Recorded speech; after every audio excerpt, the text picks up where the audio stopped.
Hello YouTube peeps, modelers. Hello blokes.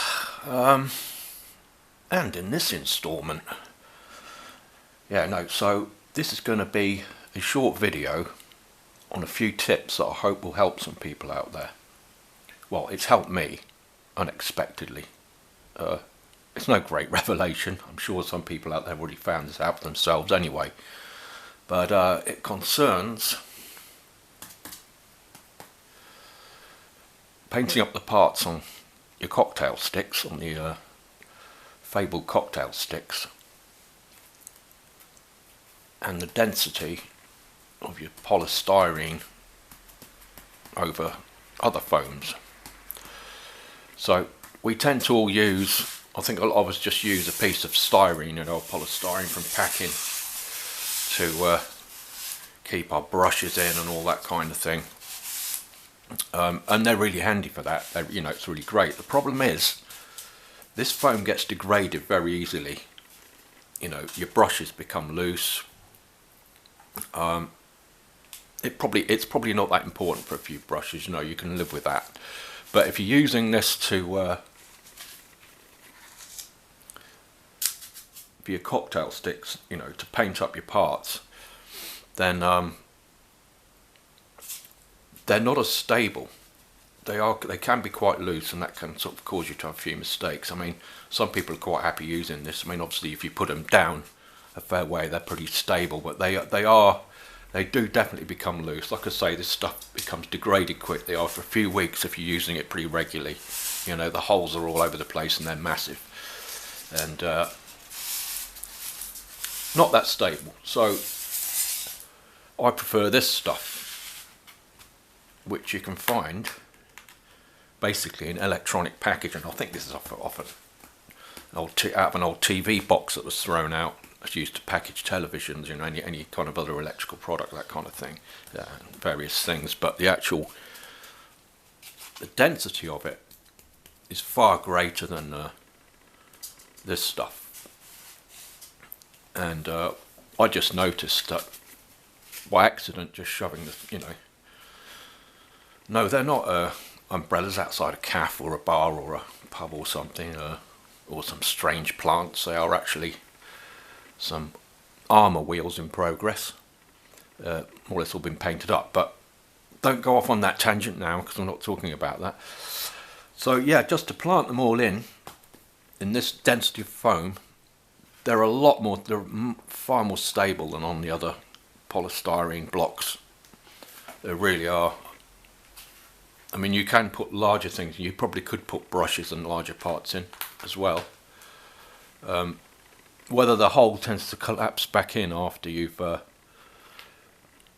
removed them is a moot point. Maybe it does on the smaller stuff. I'm not sure about the larger ones, or how long this stuff will actually last for your modelling.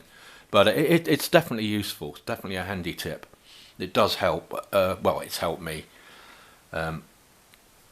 Line up your parts and go along and paint them also saves you time, but also knowing in the back of your mind that you've got more of a stable base, adds a bit more confidence. It doesn't knock and the other thing is, this is, because of its density, it's heavier than the polystyrene, so it's not floating about all over the place. It's more solid on your bench, on your workbench or whatever, whereas this stuff is much lighter. It's easier to knock.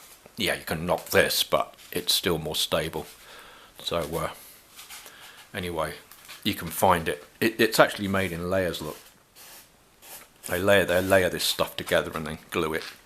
But so yeah, next time see any packaging thrown out, or anyone or yourself have bought a product and it's got this stuff in, then and you're a modeler, or you can possibly use it for other other uses as well. I'm sure it can be adapted to various things. Get yourself, get hold of a few pieces of that. You won't be sorry. And on to the next tip. Yeah, there's going to be another tip now, basically on storage, modelling storage. It is mainly for again, smaller kits. This isn't really for larger kits. So we'll go on to that now. So for storing small kits, I'm using these at the moment. They're just basically food containers. Often used, you know, serve fast food in or hot food, that kind of thing, various other things. But you can find these, you know, find a shop nearby that sells them. Quite a few types of shops sell these things. Failing that, if you don't have anywhere local, I think you can get them on places like eBay, probably wholesale. You know, probably buy 10 or whatever, how many number you want at a time. But they're very useful. So, especially for protecting models. So if you've got a small shelf space where you don't want to necessarily display them, you want to build them and put them away safely, and maybe, you know, rearrange them at another time. You can pack them safely away in one of these, as I've done here. I mean, obviously you'd have more packing on that carefully, because you don't want to damage the parts of your model. But then they're well protected. The containers come in two types basically. You've got a deeper one and a shallower one. The deeper ones are best for models, obviously, because you've got more space. These are fine for when you've got ongoing builds, projects, whatever. You can keep, you know, keep your parts in. Although I have got here, this is like a 144th scale kit in there. There's a Tiger tank in there, stacked up, protected nicely. You're not going to get damaged, you know, unless King Kong arrives and starts chucking things everywhere. But that's not really going to happen, hopefully. So the deeper ones really are what you want. Let me give you an example there. So you can put a couple of tanks in. These are like 172 scale, 176 scale. And then obviously carefully package them. I mean, you've got plenty of room to remove the turrets. Take the turrets out and put them how you want them. So you get, you know, so there you go, you've got two models in one container, which is quite nice. So yeah, well worth getting hold of these.